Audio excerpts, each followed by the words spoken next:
বলবো তারা মুনাফিক। মুনাফিক কাফেরের হেদায়েত আছে, মুনাফিকের হেদায়েত নাই। আহলে বায়াতের ভালোবাসা ঈমানের মূল। যারা আহলে বায়াতের সাথে দুশমনি করে এবং বিদ্বেষ রাখে তারা হলো মুনাফিক।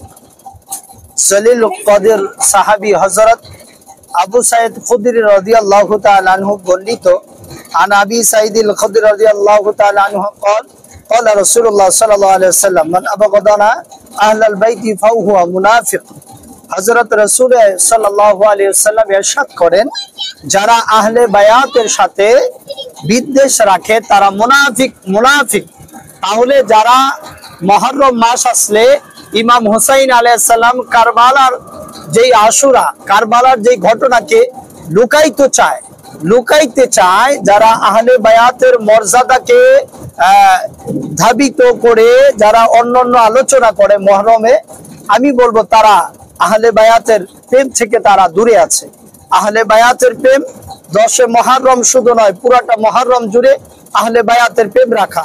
ইমাম হুসাইন আলাইহিস সালামকে ভালোবাসার নাম হলো ঈমান, আহলে বায়াতকে ভালোবাসার নাম হলো ঈমান। এই সূত্র রাসূল আকরাম সাল্লাল্লাহু আলাইহি ওয়াসাল্লাম, সূত্র কোথা থেকে আমি পেলাম যে হাদিসটা বললাম, সূত্র হলো ফাজাইলুস সাহাবা, ইমাম আহমদ ইবনে হাম্বল, দ্বিতীয় খণ্ড 661 নাম্বার, হাদিস নং 1126। তো যাই হোক, যারা মুহররম আসার পরে যারা আহলে বায়াতকে ভালোবাসে না তারা মুনাফিক। শুধু মুহররম নয়, তারা প্রত্যেকটা সেক্টরে প্রত্যেকটা সময়ে আহলে বায়াতকে ভালোবাসার নামই হলো ঈমান। যারা আহলে বায়াতের কথা শুনতে পারে না, মানতে পারে না, তারা হলো রাসূলের ভাষ্য অনুযায়ী তারা মুনাফিক। মুনাফিক।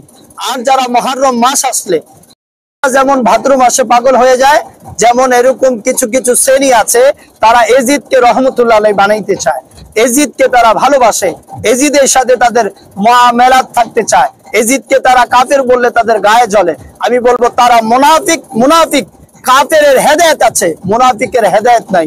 অতএব আহলে বায়াতকে ভালোবাসুন, আহলে বায়াতের পক্ষে থাকুন, নবীর সুপারিশ পাবেন, ইমাম হুসাইন আলাইহিস সালামের সুপারিশ পাবেন।